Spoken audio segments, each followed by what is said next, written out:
tell me, where should people be putting their money now? What do you think about gold? And also, I got to ask, what about Bitcoin? Our good friend Max Kaiser said, you got to ask Peter about Bitcoin. He says it's just like gold. So I want to get your thoughts. Well, it's nothing like gold. But, when you asked me about Bitcoin when I was on your show, about 6 years ago? Yeah. Obviously, had people bought Bitcoin back then, they could sell it now and make a lot of money. In fact, if they sold it a couple of years ago, they would have made even more money because we got up to almost 20,000. And I'm sure when I was on your show, it was below 1,000. I don't remember exactly where it was back then. Yeah. But it was definitely below 1,000. It was probably somewhere between 200 and 1,000 or something like that. But my assessment of Bitcoin back then, I still stand behind it. I still say that it was a valid assessment, that Bitcoin is not money and it is not functioning today as money. It doesn't have the qualities that are necessary to be money. It has some, but not enough.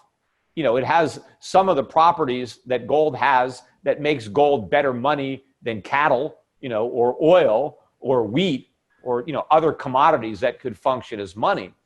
But it's missing the most important quality that you need, and that is an independent use case, an intrinsic value beyond being used as a medium of exchange, right? In order to be a store of value, you have to have an underlying value to store. Why is gold a store of value?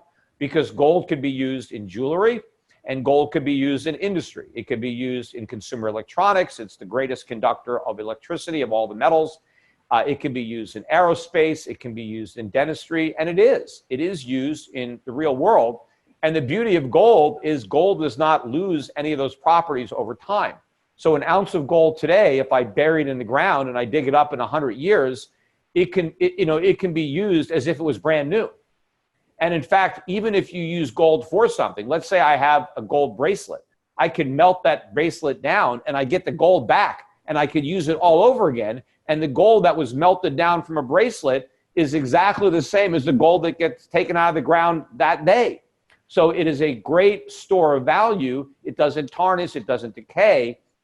But Bitcoin is not a store of value because it has no value to store. What Bitcoin is a speculative digital asset that's value is based on what people are willing to pay for it.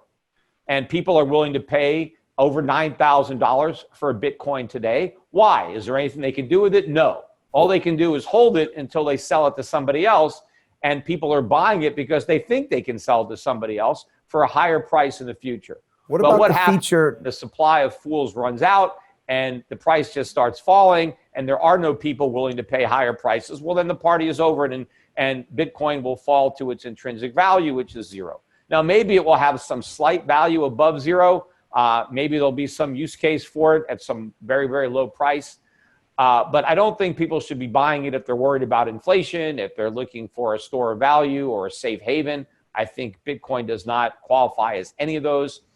But they should be buying gold. Is there some, just to finish on Bitcoin, is there some value, Peter? I mean, I'm being objective. I'm not a fan. I don't have a core position. But is there some value that it can be used to transact without having government intervention, to do it fairly immediately, to not be linked to a fiat currency? I mean, you must see there's some value in this blockchain thing. Well, except there's an infinite number of digital currencies that could be created to replicate that value. In fact, There are other digital currencies that can already do that faster and cheaper than Bitcoin. If you're just saying, I'm going to use it as a way to send value. And it's not very good for small transactions. I mean, Bitcoin is horrible. If I wanted to send you $1 worth of Bitcoin, I think it costs maybe 90 cents to send $1. So obviously I wouldn't do it. And it might take 4 hours or 8 hours to accomplish the transaction. But obviously, if I wanted to send you $100,000 worth of Bitcoin, the cost of doing that is very low compared to me wiring you.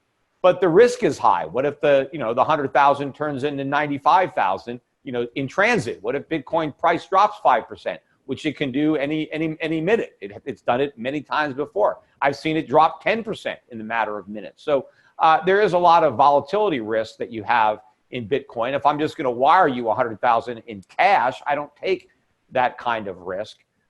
So I don't know what type of value Bitcoin would have for that purpose. I don't think it's anywhere near $9,000 of Bitcoin. The people who are buying Bitcoin are making the bet, and it's a very foolish bet, that Bitcoin is going to somehow replace gold or replace fiat currency. That people are one day going to be transacting in Bitcoin the way they now transact in dollars or euros or yen. That people are going to have wages and contracts, employment contracts in Bitcoin. People are going to have rent where they're going to rent property and the landlord's going to say, you're going to pay me Bitcoin.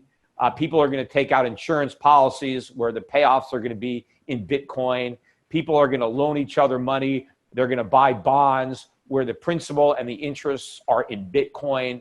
I don't think that's ever going to happen. I don't think Bitcoin is ever going to reach a point where it can function in that way.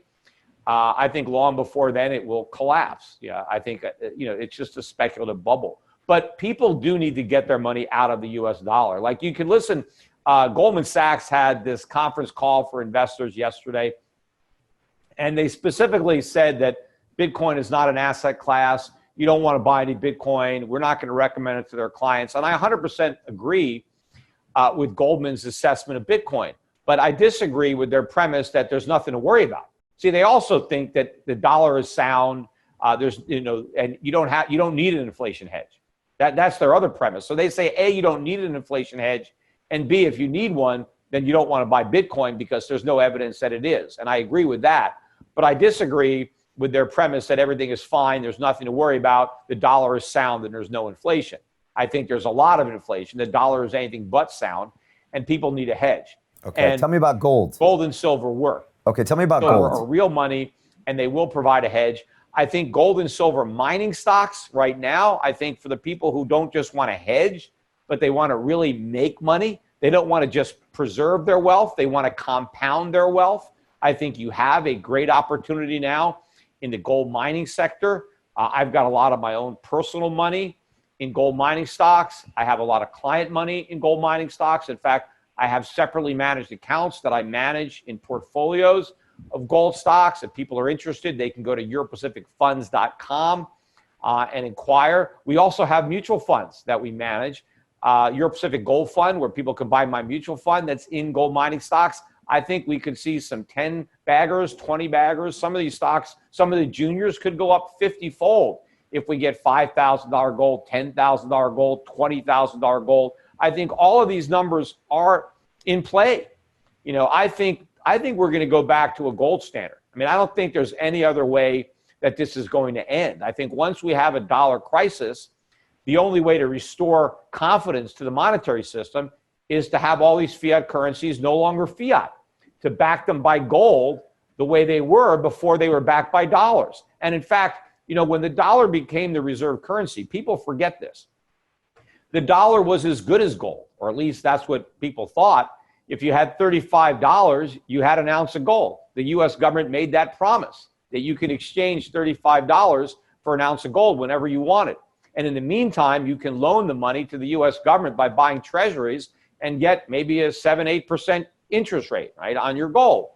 And so the dollar was the reserve currency because the dollar was backed by gold.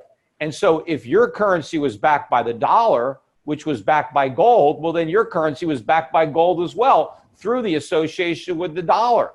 But when the U.S. government severed that link in 1971 and defaulted on its commitments to pay gold, then the U.S. took the world off the gold standard and put them on a dollar standard. But the dollar was no longer as good as gold, so it doesn't work. And the dollar has depreciated dramatically since then. And we have created tremendous global economic imbalances as a result of this monetary system that is unsustainable. But I think once the dollar collapses, the only way to prevent the euro from collapsing, the yen from collapsing, the pound, all these currencies, is to back them by gold again. And all these central banks have gold, so they just have to have some type of relationship between their currencies and gold. They may have to buy more gold, but clearly the gold that they have will be a lot more valuable. And so all of a sudden, the gold will be a much larger percentage of their reserves simply because of the massive appreciation that gold is going to have relative to dollars, which constitute the bulk of their reserves now.